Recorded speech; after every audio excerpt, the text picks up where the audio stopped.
जय हिंद। आप सभी देशवासियों को मेरे पुलिस परिवार की तरफ से प्यार भरा नमस्कार। दोस्तों, आज मैं पंकज आप सभी लोगों के साथ कुछ ऐसे विषय के ऊपर चर्चा करूंगा जिनके ऊपर बहुत ही कम एफआईआर दर्ज होती है, मीन्स बहुत ही कम मुकदमे दर्ज होते हैं। चाहे वे राजद्रोह को लेकर हो, जैसे हमारे देश के खिलाफ कोई भी युद्ध करता है या फिर कोई भी ऐसा षड्यंत्र रचता है या फिर युद्ध करने के लिए कोई भी हथियार रखता है या हमारी देश की एकता, संप्रभुता व अखंडता को खतरा पहुंचाने की कोई कोशिश करता है, या फिर जिनके साथ जिन भी देशों के साथ हमारे देश के मैत्रीपूर्ण मीन्स ऐसा व्यवहार है कि भाई वो मैत्रीपूर्ण देश है या फिर उनके साथ शांति का उनके साथ एक संबंध बना हुआ है, तो ऐसे देशों के साथ कोई भी युद्ध करता है या फिर उनके साथ कोई लूटपाट करता है या उस लूटी हुई चीज को कोई रखता है, या हमारा कोई पब्लिक सर्वेंट है वो कोई ऐसे युद्ध में पकड़े गए किसी भी अपराधी को छोड़ता है या निकल भागने का मीन्स नेग्लिजेंटली मीन्स एक वो चाहता नहीं है पर नेग्लिजेंटली वो भाग जाता है, तो ऐसे में क्या क्या अपराध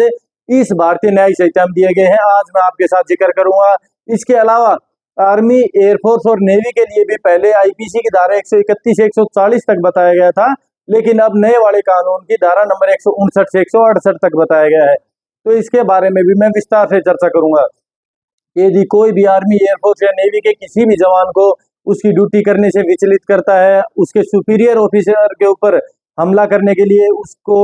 उत्तेजित करता है, दुष्प्रेरण करता है, या फिर उसको उसकी नौकरी से निकल भागने के लिए दुष्प्रेरण करता है, या इसके अलावा उनका कोई टोकन यूज करता है, उसी तरह की हूबहू कोई वर्दी पहनता है, चाहे एयरफोर्स हो गया या आर्मी हो गया, कि भाई सभी लोगों को लगे कि भाई ये तो एयरफोर्स का या आर्मी का ही जवान है, या फिर जो भी आर्मी, एयरफोर्स या फिर नेवी के जो एक्ट बने थे 1950 और 1957 में, तो यदि कोई भी बाहर का व्यक्ति ऐसा अपराध करता है तो इन धाराओं के तहत डील किया जाएगा, और यदि आर्मी, एयरफोर्स का कोई जवान ऐसा कोई अपराध करता है तो उनके जो एक्ट्स बने हुए हैं उनके तहत उनको डील किया जाएगा। इसके अलावा मैं बात करूंगा कि किस तरह यदि चुनाव में कोई भी रिश्वत लेता है या रिश्वत देता है या किसी को अनड्यू इन्फ्लुएंस करता है, इन्फ्लुएंस मतलब किसी को मारता है, धमकाता है या उसको अपने बहकावे में लेता है कि भाई यहाँ पर वोट डालनी है, या किसी भी कोई उम्मीदवार के खिलाफ गलत सूचना मीन्स यहाँ प्रदर्शित करता है कि भाई वो आदमी जुआरी है, वो शराबी है, या वो भाई मांस खाता है, या वो ऐसे गलत काम करता है, मतलब किसी भी तरीके से किसी की इमेज खराब करने की कोशिश करता है या कोई रिश्वत देता है। इसके अलावा मैं आपको बताना चाहूंगा कि भाई कोई भी राज्य सरकार होगी या केंद्र सरकार होगी, उनके द्वारा यदि लेखा जोखा मांगा जाता है किसी से कि तुमने चुनाव के दौरान इतना खर्चा कहाँ से किया, तो वो लेखा जोखा उनको देना पड़ता है, यदि नहीं देंगे तो भी वे अपराधी कहलाएंगे। इसके अलावा भी इतनी सारी धाराएं हैं कि भाई इलीगल पेमेंट्स करते हैं तो, या किसी एक वोटर की जगह दूसरा वोटर वोट डालने जा रहा है यदि वो वहां पे नहीं है तो, या फिर किसी के गलत साइन करवा के और वो वोट डालने जा रहा है, तो ऐसे ना जाने कितने सारे अपराध है। तो दोस्तों, आज मैं ये सभी चैप्टर 7, 8, 9 सिर्फ एक ही वीडियो में आपको बताने वाला हूँ, क्योंकि यार इन चैप्टर्स में ऐसी धाराएं हैं जिनके ऊपर अमूमन कोई भी मुकदमा दर्ज नहीं होता। ये सिर्फ उन लोगों के लिए है जो जुडिशरी की तैयारी कर रहे हैं, एलएलबी कर रहा है, एलएलएम कर रहा है, या फिर कोई हमारे पुलिस वाले भाई हैं जो B1 की तैयारी कर रहे हैं, या इसके अलावा मीन्स जो ज्यादा से ज्यादा नॉलेज रखना चाहता है ना कानून के बारे में, भाई उनके लिए ये, क्योंकि और सारे चैप्टर जो 20 चैप्टर थे वे मैं करवा चुका हूँ, सिर्फ ये 7, 8, 9 3 चैप्टर बचे हैं, वो मैं सिर्फ इसी वीडियो में करवा देता हूँ भाई। और 10वां चैप्टर जो कॉइन करेंसी को लेकर था, जो स्टैम्प्स को लेकर था कि भाई कोई भी गलत स्टैम्प बनाता है या गलत कॉइन बनाता है या गलत बैंक नोट मीन्स नकली ऐसा बनाता है या उसको पोजीशन में रखता है या ऐसी मशीन को पोजीशन में रखता है, तो उन सभी के बारे में मैंने आपको चैप्टर 10 में बता दिया था। आज मैं बात करता हूँ चैप्टर नंबर 7, 8, 9 जो धारा नंबर 147 से धारा नंबर 177 तक बताता है। ठीक है भाई, इसको मैं ऐसे मीन्स रिलेट करके बताऊंगा कि आईपीसी में ये कौन सी धाराएं थी और अब नए वाले कानून में कौन कौन सी धाराएं अब उनकी जगह कन्वर्ट कर दी गई है। ठीक है भाई, तो आप इस वीडियो को आसानी से देख सकते हैं। सबसे पहले हाँ दोस्तों, आज ये हमारा टास्क पूरा हो जाएगा, और मैंने पहले भी चैलेंज दिया हुआ है कि भाई कोई भी यदि पूरे मेरे ऑल इंडिया में मेरा कोई भी भाई चीज जुडिशरी की तैयारी कर रहा हो या कैसा भी मेरे साथ compete करना चाहता है इस भारतीय न्याय संहिता जो नया वाला कानून लागू हुआ है, इसमें वैसे तो देखने को 358 ही धाराएं हैं, परंतु भाई हर एक धारा में इतने इतने सारे पॉइंट्स हैं, ये धाराएं 1000 के लगभग धाराएं हो जाती हैं। तो मेरे साथ कोई भी किसी भी प्लेटफॉर्म के ऊपर compete कर सकता है, टू द पॉइंट बिल्कुल, मीन्स कौन सा पॉइंट कहाँ पे है उस धारा के बारे में बताओगे तो मैं पॉइंट के बारे में बताऊंगा, और पॉइंट के बारे में बताओगे तो मैं एग्जैक्ट धारा के बारे में बता सकता हूँ। तो दोस्तों, क्योंकि यार मैं अपना चेक कर रहा हूँ, स्किल टेस्ट चेक कर रहा हूँ कि क्योंकि मेरे पास कुछ ऐसे स्किल्स है कि मैं आसानी से कुछ भी याद कर सकता हूँ, तो मैं यार एक बार चेक करना चाहता हूँ कि मैं ऑल इंडिया में ये चैलेंज देखे कि क्या मेरे साथ कोई कम्पीट कर सकता है, क्या मेरे पास जो थोड़ी बहुत छोटी मोटी पावर्स है वो मेरे और किसी भाई के भी पास है। तो दोस्तों बहुत ही मजा आएगा मेरे को कम्पीट करने में। यदि मैं हार भी जाता हूँ, वैसे 1% चांस रहेगा, फिर भी मैं यदि हार जाता हूँ तो मुझे बहुत कुछ सीखने को मिलेगा। अदरवाइज 99% यार ये ईगो नहीं है, ये मेरा कॉन्फिडेंस है कि मैं जीत ही जाऊंगा या फिर बराबर हो जाऊंगा। ठीक है भाई, तो आप मेरे साथ कम्पीट कर सकते हैं। आज चैप्टर नंबर 7 को स्टार्ट करते हैं। सबसे पहले चैप्टर नंबर जो पहले आईपीसी की धारा 121 में बताया गया था और अब नए वाले कानून भारतीय न्याय संहिता की धारा नंबर 147 में बताया गया है कि यदि कोई भी व्यक्ति, चाहे वह मीन्स हमारे इंडिया का हो या फिर बाहर देश का हो, यदि कोई भी व्यक्ति हमारे भारत देश पे युद्ध की मीन्स प्लानिंग करता है, दुष्प्रेरण करता है या युद्ध करने की कोशिश करता है या करता है, ऐसा कोई भी कृत्य करता है, तो उस व्यक्ति को पहले धारा नंबर 121 और नए वाले बीएनएस की धारा नंबर 147 के तहत दंडित किया जाएगा, जिसमें लाइफ इम्प्रिजनमेंट व डेथ पेनल्टी तक की भी सजा है। ठीक है भाई, फांसी की सजा भी उस व्यक्ति को दी जा सकती है। इसके बाद हम बात करते हैं धारा नंबर 121A, जो नए वाले कानून की धारा नंबर 148 में बताया गया है। इसमें बताया गया है कि कोई भी इस तरह के युद्ध करने का षड्यंत्र रचता है, मीन षड्यंत्र रचना ये नहीं है कि भाई सिर्फ वो प्लानिंग कर रहा है, वहां पर बैठा कोई व्यक्ति जिसको इस बारे में जानकारी है, यदि वो नहीं बताता है या फिर षड्यंत्र रचता है, उस बारे में चर्चा कर रहा है, चाहे वह युद्ध करते टाइम वहां पर मौजूद ना हो, परंतु वह उस टाइम कल्परिट हो जाता है। ठीक है भाई, तो ऐसा कोई भी षड्यंत्र रचता है या उसके बारे में पता रहता है किसी व्यक्ति को, तो धारा नंबर 121 है वो आईपीसी और नए वाले कानून की धारा नंबर 148 के तहत उसको लाइफ इम्प्रिजनमेंट से दंडित किया जाएगा। दोस्तों ये 3-4 चैप्टर है, मैं सजा आप देख सकते हो, बिल्कुल कॉमन सजा है। इन सभी धाराओं में लाइफ इम्प्रिजनमेंट की सजा है। वो नीचे वाली धाराओं में किसी में 3 साल की, किसी में 7 साल की, वो आप देख सकते हो, क्योंकि वीडियो ये बहुत सारी लंबी हो जाती है भाई। ठीक है, इसके बाद हम बात करते हैं धारा नंबर 122, जो पहले वाले कानून में धारा नंबर 122 में बताया गया था और नए वाले कानून की धारा नंबर 149 में बताया गया है। इसमें बताया गया है कि कोई भी व्यक्ति ऐसे आयुध मीन्स ऐसे कोई इक्विपमेंट रखता है, ऐसे हथियार रखता है जिससे भाई उस युद्ध मीन्स लाइक हमारे इंडिया के खिलाफ कोई भी युद्ध करने की प्लानिंग कर रहा है और उसके लिए वो हथियार रखे हुए है, हथियार छुपा रखे, उन्होंने हथियार तैयार कर रखे हैं, तो ऐसे व्यक्तियों को भी इस धारा के तहत दंडित किया जा सकता है। ठीक है भाई,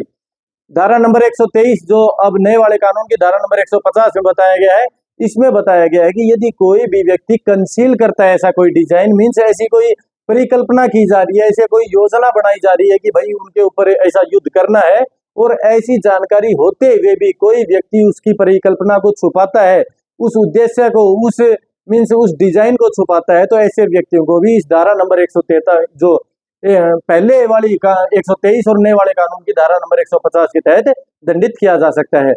इसके बाद धारा नंबर 124 और नए वाले कानून की धारा नंबर 151, इसमें बताया गया है कि कोई भी व्यक्ति हमारे जो राष्ट्रपति हैं या राज्यपाल है, इनके खिलाफ युद्ध की परिकल्पना करता है, युद्ध करने की कोशिश करता है, या फिर दुष्प्रेरण करता है, या फिर उनको उकसाता है कि वो हमारे ऊपर कोई भी फोर्स अप्लाई करे, या फिर वो जो भी कार्य कर रहे हैं उनमें लोग मीन्स उनको रुकावट पैदा करने के लिए ऐसा कोई भी कार्य कर रहे हैं, तो इस धारा के तहत ऐसे लोगों को भी आजीवन कारावास से दंडित किया जा सकता है। ठीक है भाई,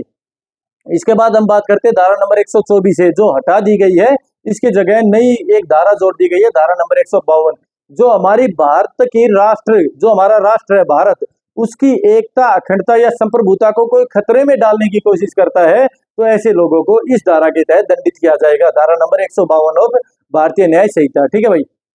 अब हम बात करते हैं धारा नंबर 125 जो नए वाले कानून की धारा नंबर 153 में दर्शाया गया है। इसमें बताया गया है कि यदि कोई भी व्यक्ति जो हमारे मीन्स हमारे देश के साथ कोई भी एशियाई देश हो या फिर ऐसा कोई भी देश जिसके हमारे देश के साथ मैत्रीपूर्ण संबंध है, जो मित्रता के संबंध रखता है, या हमारे एशियाई के कोई भी देश है, उनके ऊपर कोई भी हमला करने की कोशिश करता है या हमला करता है, तो ऐसे लोगों को इस धारा के तहत दंडित किया जाएगा। ठीक है भाई, इसके बाद धारा नंबर 126 और नए वाले कानून की धारा नंबर 154 भारतीय न्याय संहिता, इसमें बताया गया है कि जिस भी देश के साथ हम मित्रता का संबंध रखते हैं या फिर हमारा कोई भी एशियाई देश है, तो ऐसे या शांति का संबंध रखने वाले ऐसे किसी भी देश के साथ कोई भी यदि ऐसे युद्ध के साथ लूटपाट करता है, तो उन लोगों को भी इस धारा के तहत दंडित किया जा सकता है। धारा नंबर 154 भारतीय न्याय संहिता। इसके बाद हम बात करते हैं धारा नंबर 127 जो नए वाले कानून की धारा नंबर 155 में बताया गया है। इसमें बताते हैं कि भाई उस जो लूटी हुई संपत्ति है उसको कोई रखता है या उसको कोई छिपाता है, तो ऐसे व्यक्तियों को पहले वाले कानून की धारा 127 और नए वाले कानून की धारा नंबर 155 के तहत दंडित किया जाएगा। इसके बाद धारा नंबर 128, इसमें बताया गया है कि कोई भी पब्लिक सर्वेंट किसी को भी निकल भागने देता है, किसको, जो युद्ध की परिकल्पना कर रहा था या फिर कोई भी लूट कर रहा था या फिर कोई भी हमारी संप्रभुता, एकता या अखंडता को नुकसान पहुंचाने की कोशिश कर रहा था, जो किसी भी कारावास में बंद है और उसको हमारा लोक सेवक उसको मीन्स जाने देता है, तो ऐसे लोक सेवक को धारा नंबर पहले आईपीसी की धारा 128 और नए वाले कानून की धारा नंबर 156 के तहत दंडित किया जाएगा। इसके बाद हम बात करते हैं, इसमें भाई आजीवन कारावास का दंड है। इसके बाद हम बात करते हैं धारा नंबर 129, जो नए वाले कानून की धारा नंबर 157 में बताया गया है कि नेग्लिजेंटली मीन्स उसकी लापरवाही से कोई ऐसा मीन्स जो युद्ध में कोई भी ऐसा आरोपी था उसको कारावास में बंद किया हुआ था और नेग्लिजेंटली उसकी लापरवाही की वजह से, उस लोक सेवक की लापरवाही की वजह से कोई भी भाग जाता है, तो ऐसे में भी उस लोक सेवक को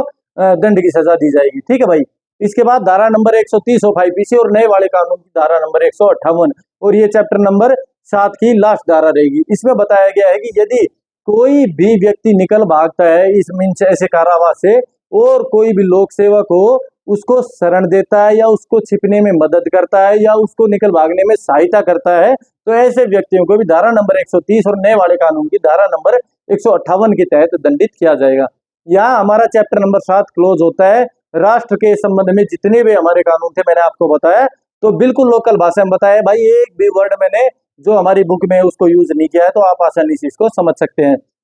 अब हम बात करते हैं चैप्टर नंबर 8 ऑफ भारतीय न्याय संहिता, जो पहले धारा नंबर 131 से 140 तक बताया गया था, अब धारा नंबर 159 से 168 तक बताया गया है। सबसे पहले हम बात करते हैं धारा नंबर 131 ऑफ आईपीसी, जो अब नए वाले कानून की धारा नंबर 159 में दर्शाया गया है, जिसमें बताते हैं कि कोई भी म्यूटिनी मीन्स विद्रोह करता है, कोई भी बाहर का व्यक्ति किसी भी आर्मी, एयरफोर्स या फिर नेवी के किसी भी सोल्जर को या किसी ऑफिसर को मीन्स विद्रोह करने के लिए उनको उकसाता है, दुष्प्रेरण करता है या फिर उनको हेल्प करता है, तो ऐसे व्यक्तियों को इस धारा के तहत दंडित किया जाएगा। धारा नंबर 132 और नए वाले कानून की धारा नंबर 160 में बताया गया है कि यदि जो पहले वाली धारा में जो दुष्प्रेरण किया गया था, उकसाया गया था, उस आधार पर यदि वह आर्मी, एयरफोर्स या नेवी का कोई जवान या कोई भी ऑफिसर ऐसा कोई विद्रोह करता है या अपनी ड्यूटी से विचलित हो जाता है, जो पहले वो विचलित करने की कोशिश कर रहा था, तो ऐसे व्यक्तियों को भी इस धारा के तहत दंडित किया जाएगा। अब हम बात करते हैं धारा नंबर 133 ऑफ आईपीसी, जो नए वाले कानून की धारा नंबर 161 में बताया गया है। इसमें बताते हैं कि कोई भी व्यक्ति, इसमें बताया गया कि यदि कोई आर्मी, एयरफोर्स और नेवी का कोई छोटा सिपाही है या फिर हवलदार है, वो अपने से उच्च अधिकारी के खिलाफ यदि बाहर का कोई व्यक्ति उसको दुष्प्रेरण करता है, उकसाता है, उसके ऊपर हमला करने के लिए मीन्स उसके ऑफिसर्स के खिलाफ उस व्यक्ति को उकसाता है कि भाई उसके ऊपर हमला करो और उसको दुष्प्रेरण करता है ऐसे किसी व्यक्ति को, तो इस धारा के तहत उनको धारा नंबर 133 और नए वाले कानून की धारा नंबर 161 के तहत दंडित किया जाएगा। इसके बाद धारा नंबर 134, जो नए वाले कानून की धारा 162 में बताया गया है कि यदि उस उकसाने के ऊपर कोई सोल्जर अपने जो भी अधिकारी है उसके ऊपर हमला कर देता है, तो फिर उसको इस धारा के तहत दंडित किया जाएगा, धारा नंबर 134 और नए वाले कानून की धारा नंबर 162। इसके बाद हम बात करते हैं धारा नंबर 135 ऑफ आईपीसी और नए वाले कानून की धारा नंबर 163। इसमें बताया गया है कि कोई भी व्यक्ति, बाहर का व्यक्ति किसी भी आर्मी, एयरफोर्स, नेवी के किसी सोल्जर या अधिकारी को निकल भागने के लिए या वहां से भगोड़ा मीन्स वहां से निकल भागने के लिए, नौकरी छोड़ने के लिए दुष्प्रेरित करता है, उसको उकसाता है, तो ऐसे व्यक्तियों को धारा नंबर 135 और नए वाले कानून की धारा 163 के तहत दंडित किया जाएगा भाई। ठीक है। इसके बाद हम बात करते हैं धारा नंबर 136, जो नए वाले कानून की धारा नंबर 164 में बताया गया है। इसमें बताते हैं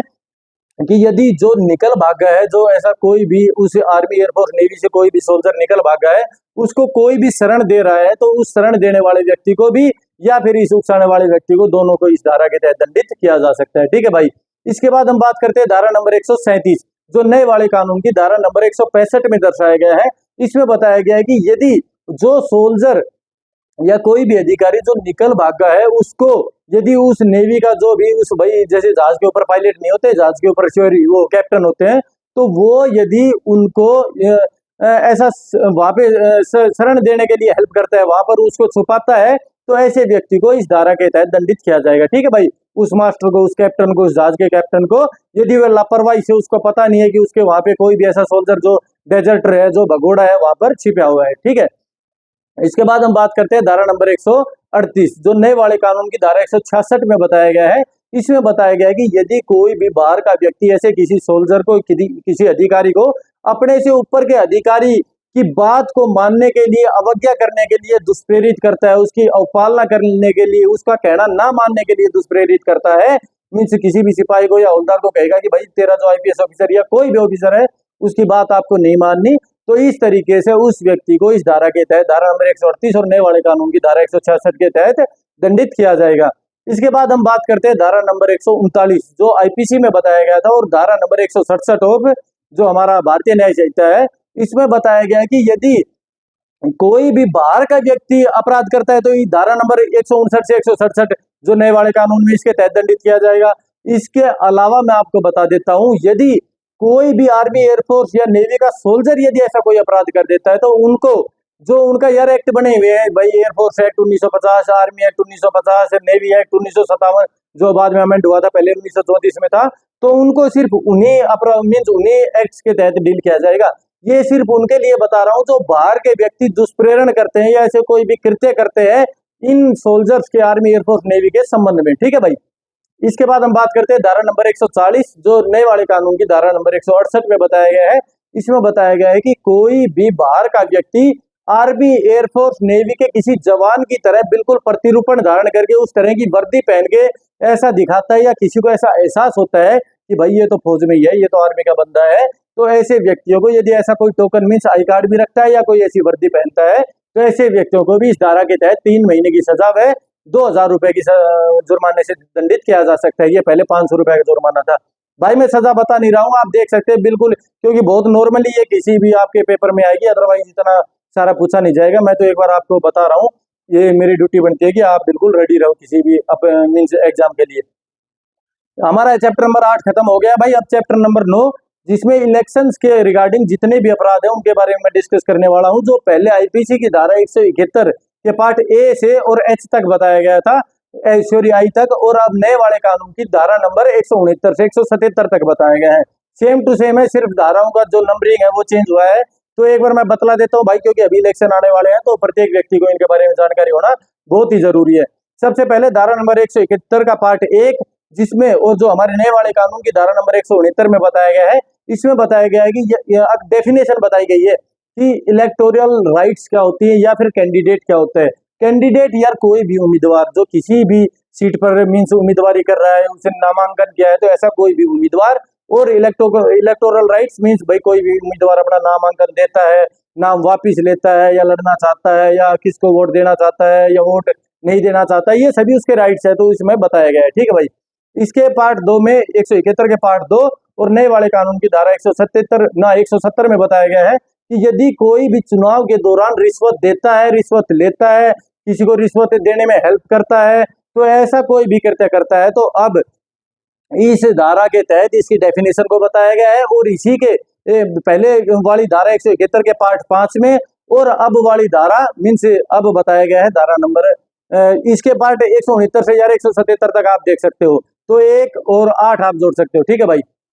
तो इसके कौन से पार्ट में आ गया था, पार्ट नंबर 2 कर दिया था हमने, पार्ट नंबर 3 171 का पार्ट 3, और जो नए वाले कानून की धारा नंबर 171 में बताया गया है, इसमें बताया गया है कि भाई यदि कोई भी अनड्यू इन्फ्लुएंस करता है, कोई भी किसी को धमकाता है, किसी को लुभाता है, किसी को उसका माइंड मैनिपुलेट करता है, तो भाई वोट उसको डालो, वो ये है वो है, किसी को धमकी दे रहा है कि भाई उसी को देनी पड़ेगी, तो ऐसा किसी की भी तरह का अनड्यू इन्फ्लुएंस देता है, तो उसकी डेफिनेशन इस धारा के तहत दी गई है, धारा नंबर 171 का पार्ट 3 और नए वाले कानून की धारा नंबर 171 में। इसके बाद धारा नंबर 171 का पार्ट 4 ऑफ आईपीसी और नए वाले कानून की धारा 172 में बताया गया है कि यदि कोई भी पर्सोनेट करता है किसी भी, जैसे एक भाई मैं हूं, मेरे नाम पे कोई और वोट डालने जा रहा है, उसका वोटिंग कार्ड लेके या उसका साइन करके या उसको अपने जैसा दिखा के, तो इस तरह के भाई चुनाव में आपको बहुत सारे ऐसे कारनामे देखने को मिल जाते हैं कि भाई कोई किसी की करके 100, 150 और 500 के करीब वोट नकली डाल देते हैं, ठीक है। तो ऐसे अपराधियों को अब पहले वाले कानून की धारा 171 के पार्ट 4 और नए वाले कानून की धारा नंबर 172 के तहत दंडित किया जाएगा। इसके बाद हम बात करते हैं 171 के पार्ट 5 और नए वाले कानून की धारा नंबर 173 में, कि भाई यदि जो ब्राइबरी, मैंने पार्ट नंबर 2 में बताया था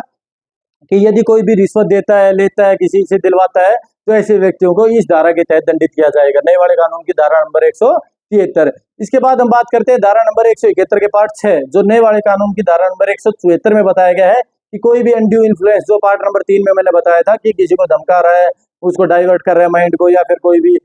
लालच लोभ दे रहा है, तो ऐसे व्यक्तियों को इस धारा के तहत दंडित किया जाएगा। इसके बाद हम बात करते हैं धारा नंबर 171 के पार्ट 6, जो नए वाले कानून की धारा नंबर 174 में बताया गया है। इसमें बताया गया है कि यदि कोई भी व्यक्ति भाई मेरा इसमें दंड बता दिया। इसके बाद धारा नंबर 171 का पार्ट 7, जो नए वाले कानून की धारा नंबर 175 में बताया गया है। इसमें बताया गया है कि यदि कोई भी फॉल्स स्टेटमेंट देता है, फॉल्स इंफॉर्मेशन देता है, जैसे भाई कोई अभी चुनाव चल रहे हैं, कोई भी जीता नहीं है, फिर भी कह रहे हैं भाई वो जीत गया, उसके वजह से हो जाता है ताकि उस बंदे के ज्यादा वोट गिर सके, या फिर कोई किसी के बारे में गलत बता रहा है, वो शराब भी है, वो तो भाई मतलब कुछ भी उसके बारे में गलत शब्द यूज कर रहे हैं भाई, या फॉल्स स्टेटमेंट यूज कर रहे हैं, तो ऐसे व्यक्तियों को इस धारा के तहत दंडित किया जा सकता है, धारा नंबर 171 के पार्ट 7 और नए वाले कानून के धारा नंबर 175 में। इसके बाद बात करते हैं धारा नंबर 171 के पार्ट 8 में, जो नए वाले कानून की धारा नंबर 176 में बताया गया है कि कोई भी इलीगल पेमेंट से कोई भी सभा करवाता है, या कोई भी ऐसा कृत्य करता है, प्रसारण करता है, प्रिंटिंग करवाता है, तो